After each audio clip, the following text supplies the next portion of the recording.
dinámica económica, ya que aquí se genera el 34% del PIB nacional, hasta por la dinámica poblacional que convierte a la zona metropolitana del Valle de México en la segunda concentración urbana de mayor tamaño en el mundo.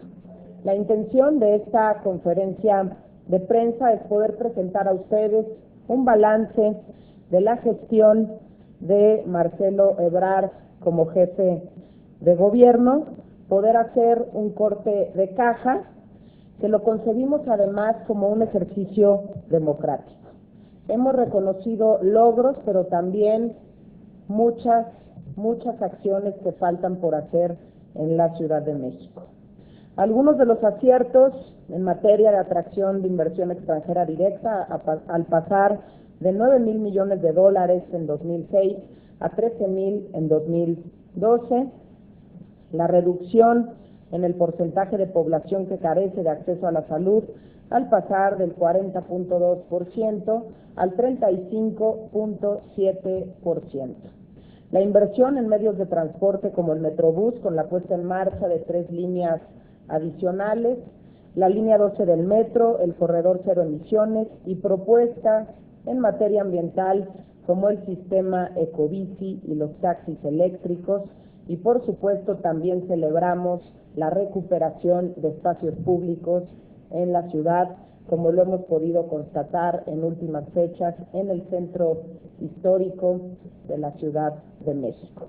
Y yo quisiera ceder el uso de la palabra al diputado federal Fernando Rodríguez Doval para hablar un poco sobre los pendientes del jefe de gobierno, y posteriormente le cederé el uso de la palabra a la diputada local Priscila Vera. Muchas gracias, senadora. Muy buenos días a todos. En efecto, así como reconocemos algunos de los avances de esta administración, también hay que señalar los muchos pendientes que deja. Primero, vemos claramente un déficit en el Estado de Derecho en esta ciudad. A lo largo de estos 6 años hubo claramente una colusión permanente, cuando no abierta complicidad, con grupos violentos. Por ejemplo, el caso del ESME, que pudo tener secuestrado durante prácticamente medio año el Zócalo capitalino sin que ninguna autoridad les pusiera un freno. También vemos, como otro de los pendientes, que la situación de las cárceles de la Ciudad de México es verdaderamente deplorable. Están sobrepobladas y son además auténticas escuelas de delincuentes, sin que en esta administración se haya hecho nada sustantivo al respecto. También vimos que no hubo prácticamente, hubo muy poca inversión en infraestructura hidráulica. Eso pues ha ocasionado serios problemas de abastecimiento de agua en varias zonas de la Ciudad de México. También vemos que faltó en la administración del jefe de gobierno, Marcelo Ebrard, una estrategia integral en materia de movilidad, una estrategia basada en un desarrollo urbano y humano sustentable. Por otro lado, vemos que el 80% de la población de la Ciudad de México, según diversas encuestas, sigue considerando la delincuencia y la inseguridad como el principal problema de la Ciudad de México, y además nunca se atacó de manera frontal y seria el problema del narcomenudeo. También vimos en esta administración, y algún compañero mío abundará más al respecto, un desprecio sistemático a las recomendaciones de la Comisión de Derechos Humanos del Distrito Federal. Y también fue un sello característico de la administración de Marcelo Ebrard el mantenimiento de redes clientelares y de corrupción, desde vendedores ambulantes hasta invasores de predios, transportistas, etcétera. Muy relacionado con lo primero que mencionábamos, justamente de este déficit al Estado de Derecho en esta Ciudad de México. Y para continuar abundando en estos pendientes que deja esta administración, se le usó la palabra a la diputada Priscila Vera. Hay dos temas fundamentales desde la Asamblea Legislativa vemos que deja pendiente Marcelo Ebrard. El primero es en el ámbito social. Siendo un gobierno de izquierda, hubiéramos esperado que la educación hubiera sido la prioridad para el gobierno de Marcelo Ebrard. Sin embargo, no solamente le deja a Miguel Ángel Mancera un conflicto de la Universidad Autónoma de la Ciudad de México, sino que resulta bastante cuestionables los esfuerzos que hizo para garantizar la descentralización educativa a nivel federal. Y segundo, nos queda claro que el Instituto de Educación Media Superior solamente fue una farsa, no existen mecanismos que garanticen la calidad educativa tanto a los educandos como la calidad para los propios profesores, y sin duda alguna su avance en cobertura de educación media superior solamente con estos planteles le está abonando al 5% de la cobertura de la educación media superior. Otro rubro que nos dejan a deber es justamente una política social efectiva. Según una evaluación de la propia Universidad Nacional Autónoma de México, hay más de 70 programas que tiene el gobierno de la ciudad, programas entrecomillados sociales. Sin embargo, estos programas tienen una total opacidad en los mecanismos de asignación, una total opacidad en cómo se seleccionan a los propios beneficiarios, y sin duda alguna no hay ninguna evaluación de impacto que nos diga que estos programas sociales han sido benéficos. En materia de empleo, nos deja un desempleo del 7%, 2 puntos adicionales a la media nacional, cuando nosotros conocemos que el Distrito Federal es el principal polo de desarrollo del país. Y en materia política hay 2 rubros que son fundamentales para la Agenda de Acción Nacional. Primero de ellos es el fortalecimiento delegacional. Cuando Marcelo Ebrard recibió la administración, el 20% de los recursos generados por este gobierno de la ciudad se destinaban a las delegaciones para dar servicios públicos de calidad. Entrega la administración concediéndole únicamente 17% de estos ingresos a las delegaciones, lo cual evidentemente los delegados han denunciado, se han visto afectados en los recursos a su cargo para dar servicios públicos, y por supuesto que esto ha sido reflejo de la política centralista de Marcelo Ebrard, que pide federalismo en lo federal y es centralista en lo local. Y el último punto que también es relevante destacar es que nos dejan a deber la política de gobierno abierto y transparencia. Hemos visto avances en materia de transparencia, pero no hemos visto avances en materia de acceso a la información con redes sociales, una interacción efectiva entre ciudadano y gobernante. Y ahora cedo el uso de la palabra al diputado federal Jorge Sotomayor. Muchas gracias, senadora. Le agradezco el que nos convoque el día de hoy para fijar la postura que tendrá el Partido de Acción Nacional respecto del nuevo gobierno que inicia el próximo 5 de diciembre.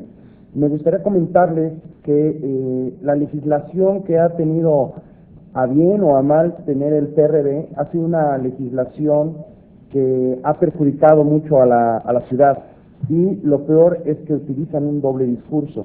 Les pongo algunos ejemplos. Nosotros, si revisamos la ley de adquisiciones para el Distrito Federal, nos vamos a dar cuenta, en su artículo 54, para ser precisos, el gran número de excepciones que hay para no realizar una licitación pública o una invitación a cuando menos 3 personas. ¿Qué quiere decir esto y cómo lo vemos reflejado? Ustedes recordarán de las empresas denominadas austeridad republicana u honestidad valiente, que únicamente sirvieron para que se les dieran determinados contratos, y de esta manera se beneficiara a Andrés Manuel López Obrador en su campaña. Otra de estas deficiencias que está teniendo la legislación, pues es estas compras consolidadas, de las cuales se están quejando mucho los delegados, porque se están comprando cosas que no necesariamente son las que ellos requieren para sus delegaciones, y sí tienen que esperar mucho tiempo para que les sean entregadas. Me parece que desde la Cámara de Diputados y desde el Senado tenemos que procurar por una verdadera ley que deslinde a las delegaciones respecto del gobierno central.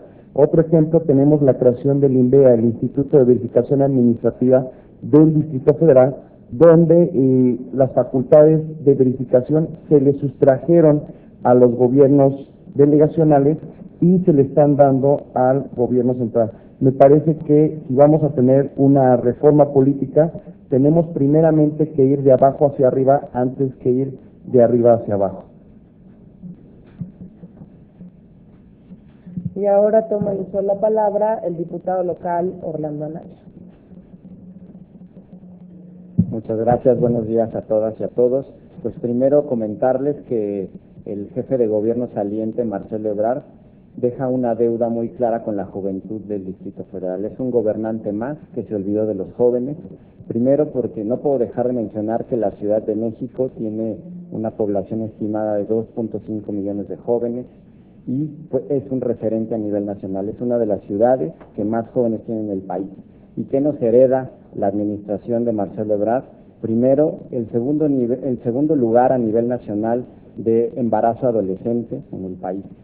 6 de cada 10 jóvenes consumen drogas en esta ciudad y no hay una política pública transversal que atienda este problema. Por otra parte, vemos un gobierno que se ha dedicado estos 6 años a criminalizar a los jóvenes. Cada acto, cada uso de la fuerza pública solo ha sido destinado para detener a los jóvenes y no para destinar espacios de oportunidad, de educación o de esparcimiento. En otro tema, en cuestión de transporte público, celebramos, por supuesto, la construcción de una nueva línea del metro, pero queda también como una de las grandes deudas con los ciudadanos del Distrito Federal la cero inversión en materia de modernización y mantenimiento del transporte público metro. Voy a citar 2 ejemplos. El primero de ellos tiene que ver con trenes que tienen más de 1 millón de kilómetros recorridos y jamás se les ha dado mantenimiento. No puedo omitir mencionar las graves filtraciones de humedad que existen en cada una de las estaciones y que ha debilitado la estructura de la construcción del metro.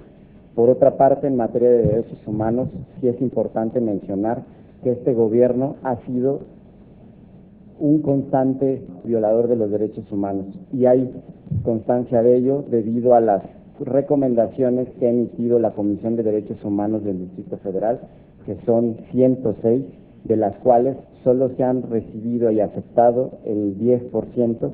Las más representativas tienen que ver con el derecho a la salud, debido a la cobertura de los servicios. Por otra parte, también tienen que ver las de seguridad pública, ¿no? Por ello, citaba hace un momento el tema de la criminalización de los jóvenes, porque lejos de ser vistos como un área de oportunidad o como un motor activo para la economía o para el desarrollo de la ciudad, son vistos como un problema o como delincuentes, como así los llamó el secretario de Seguridad Pública en su última comparecencia en la Asamblea Legislativa del Distrito Federal. Muchas gracias. Bueno, también es importante mencionar algunos puntos que identificamos como prioridades para la agenda del próximo jefe de gobierno del Distrito Federal, no sin antes mencionar que muchos de los pendientes aquí mencionados se convierten en pendientes para la próxima administración. Dejar en claro que, en primer lugar, para el arranque del 2013 queremos impulsar con mucha fuerza la reforma política para el Distrito Federal. Una reforma política con visión metropolitana, una reforma política que ya estaremos discutiendo en diversos foros que realizaremos en el mes de enero, una reforma política que estaremos revisando si se requiere o no constitución para el Distrito Federal, y para ello tendremos aquí en el Senado de la República a los expertos para que nos ayuden a tener la reforma política que requiere la Ciudad de México, que además ayer fue parte de la agenda en el Pacto Nacional firmado por todos los partidos políticos, por las 3 fuerzas políticas más importantes. Terminar con la corrupción es otro de los temas. Urge darle a los capitalinos un gobierno de altura, un gobierno electrónico para poner alto a las mordidas y a las filas. Mejorar la calidad de vida, eso necesariamente requiere poner atención en temas como la movilidad, la sustentabilidad, la regulación del derecho a marchar y manifestarse. Vamos a seguir insistiendo en la necesidad de regular las marchas, manifestaciones, plantones y bloqueos en el Distrito Federal. Y lo haremos desde 3 trincheras distintas: la Cámara de Diputados, el Senado de la República y la Asamblea Legislativa. La transformación de los servicios públicos como el cuidado y abasto del agua o el transporte público. Estamos seguros, los que aquí nos encontramos como legisladores, que encontraremos en el jefe de gobierno electo sensibilidad y voluntad política para lograr cada uno de estos temas y sacar adelante cada uno de los pendientes. Requerimos necesariamente de esa sensibilidad. Pero también va a ser muy importante que Miguel Ángel Mancera, el día de mañana que presente su gabinete, esperemos que pueda ser un gabinete ciudadano, que no se convierta en un gabinete secuestrado por las tribus del PRD, como ha ocurrido en las últimas administraciones de los jefes de gobierno en la Ciudad de México. Para tener resultados concretos y para poder avanzar en esta agenda, necesitamos que el gabinete de Miguel Ángel Mancera sea un gabinete ciudadano, no un gabinete secuestrado por las tribus del PRD. Estamos abiertos a las preguntas de los medios. Adelante. Buenos días. Un par de cuestiones. La primera, para ser más genéricos, en una escala de 0 a 10, ¿qué calificación le pondrían a la gestión de Marcelo Ebrard en estos 6 años? Y una opinión general de ustedes 5 sobre lo que ocurrió el sábado pasado con estas manifestaciones que el gobierno de la ciudad ha calificado como de barbarie. Si ustedes ven detrás de estos actos vandálicos la mano del PRD y particularmente la mano de Andrés Manuel López Obrador. Bueno, primero, el gobierno de Marcelo Ebrard lo calificamos como un gobierno que pasa de panzazo, y lo decimos de esta manera porque hay muchos pendientes dentro de los compromisos que presentó al arranque de su administración.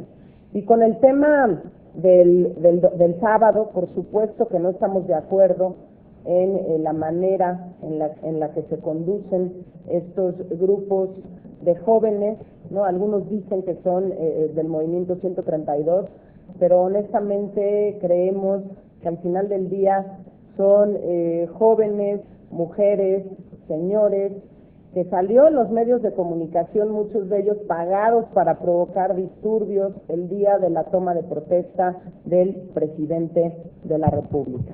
No estamos de acuerdo, claro que hay responsabilidad, y la molestia por nuestra parte es la manera en la que el gobierno del Distrito Federal se trata de lavar las manos. El día de mañana estaremos presentando una iniciativa de reforma al Estatuto de Gobierno del Distrito Federal, y estaremos haciendo lo propio los diputados locales en la Asamblea Legislativa. A diversos artículos se harán estas modificaciones, y yo quiero hacer 2 consideraciones especiales. Primero, la actual ley de responsabilidad patrimonial del Distrito Federal únicamente hace responsable a las autoridades capitalinas de la reparación del daño cuando hay una actividad administrativa irregular. Segundo, existe un vacío sobre la corresponsabilidad que tiene el gobierno en la salvaguarda y reparación del patrimonio de los ciudadanos en manifestaciones, marchas, mítines, plantones, tumultos y agrupación masiva de personas. Consideramos que es importante presentar estas reformas, y por supuesto que creemos además que se debe investigar y llegar hasta las últimas consecuencias. ¿Por qué? Porque en la ciudad, como lo mencionaba al principio de su intervención el diputado Fernando Rodríguez Noval, en su momento vimos lo que causó el ESME a la Ciudad de México: pérdidas millonarias, la toma del Zócalo, la toma también de diferentes oficinas de gobierno, destrucción de las mismas, y desafortunadamente no pasó nada. No pasó a mayores, estuvieron detenidos algunos y después los dejaron libres. Es importante que en la Ciudad de México se aplique la ley, y volvemos a uno de los pendientes de la ciudad: la aplicación de la ley. La aplicación de la ley, que pareciera que para muchos no es importante en la capital, y sería fundamental que, empezando por el jefe de gobierno, hiciera que se aplicara la ley. Yo no estoy muy segura de que le aplicaría la ley al mismo Andrés Manuel López Obrador, que ha sido de los que ha estado provocando este tipo de movimientos en la Ciudad de México.